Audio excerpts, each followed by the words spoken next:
September 3rd, 1967, the day Sweden's roads changed overnight. Sweden decides to switch from left to right.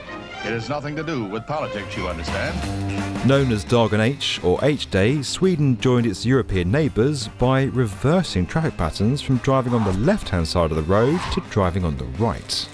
Soon after was the opening of a major new 6-lane motorway in the capital Stockholm.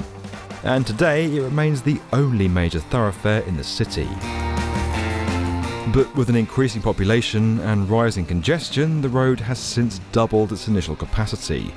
More lanes have been added, but it's not enough, and residents are starting to notice. So officials are looking for another solution. Enter the Stockholm Bypass, a $4 billion road and tunnel system that'll go around the entire city. When it completes, it'll be one of the longest road tunnels in the world. Of course, building under all of Stockholm's famous waterways and islands is no easy task. But as more and more people move here, the city's in a race to dig itself out of a serious dilemma.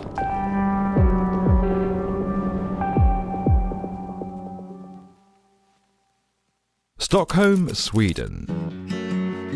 A city of 14 islands, cold winters, and the home country of IKEA and ABBA. Thanks to strong economic prosperity, it's one of the fastest growing cities in all of Europe.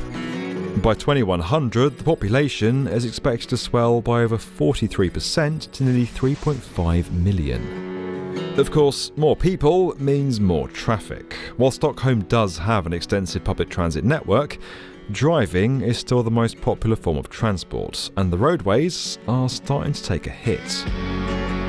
So Stockholm is building the E4 bypass to ease congestion on its existing roadway. Here's what it'll look like.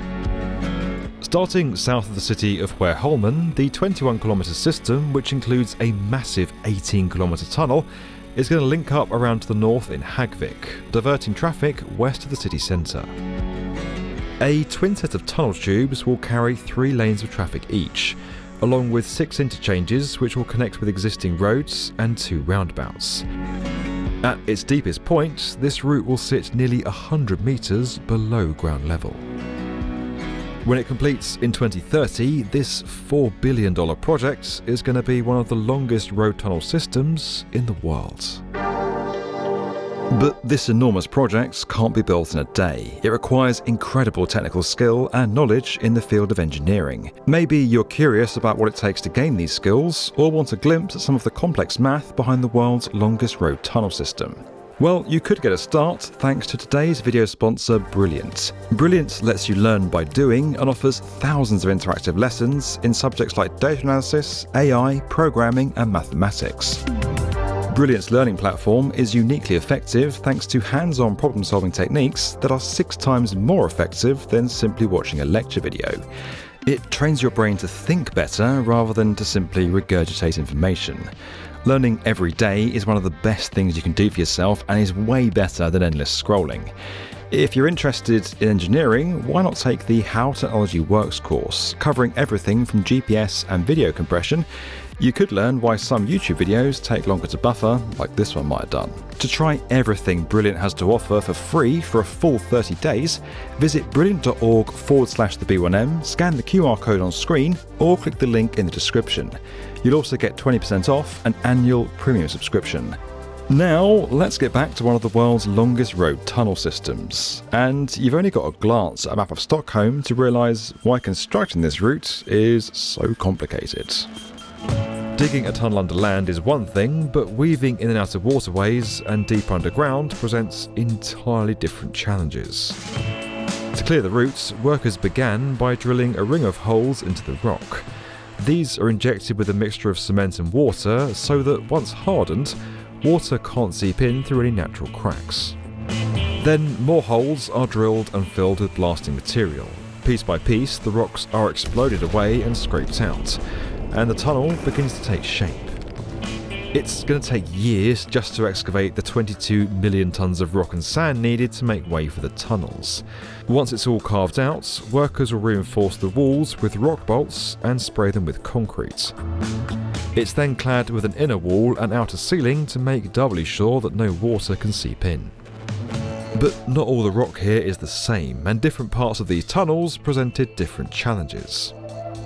Some of the weaker rock needed extra reinforcements, while other parts required more sealing than originally planned, both of which slowed down progress. Of course, digging the tunnels is only part of the challenge. Ensuring drivers' safety is critically important. I don't know about you, but if I'm driving that far underground, I want to be pretty sure that I'm going to be able to get back up to the surface again. To make everything safe, teams installed a ventilation system with 250 reversible jet fans and 4 exhaust air stations to maintain air quality. And in the case of a fire, a water-based suppression system is being built in along the tunnel ceilings in 50-metre-long sections throughout. Now, of course, building a tunnel under a city is more technically complicated than building a traditional road through the heart of it. But tunnelling is going to help reduce this project's impact on the environment and maintain more space for housing above ground. It all sounds like a lot of work to construct new infrastructure for cars at a time when people are being encouraged to take public transit over driving. Sweden is even banning petrol and diesel cars from parts of the city in an effort to clean up its air. That's all part of its goal of reducing carbon emissions by 30% by 2030. The government says traffic emissions from the new bypass will contribute less than 1% of overall CO2 emissions. But one university research paper found that 1% figure might be understating the impact, especially once you take into account possible increases in traffic, construction materials, and non-electric vehicles. The Stockholm bypass has been a long-awaited project. It was originally due to finish in 2018, but here we are in 2024. The roadway is still under construction and it's not expected to wrap up before the end of the decade.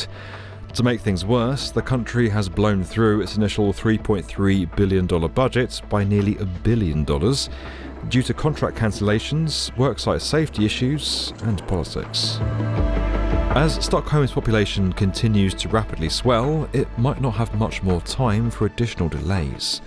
Traffic in the city centre is already feeling strained, so the completion of this bypass is going to be a welcome relief. This is one of the country's largest ever infrastructure projects, and the light at the end of the tunnel is now growing brighter. All eyes are on Sweden to see its success. Don't forget that we're investing in the next generation of builders through our investment into Brickborrow, a fantastic LEGO subscription service. You can learn more and get started today over at brickborrow.com. And as always guys, if you enjoyed this video and you want to dig deeper into the definitive video channel for construction, make sure you subscribe to the B1M.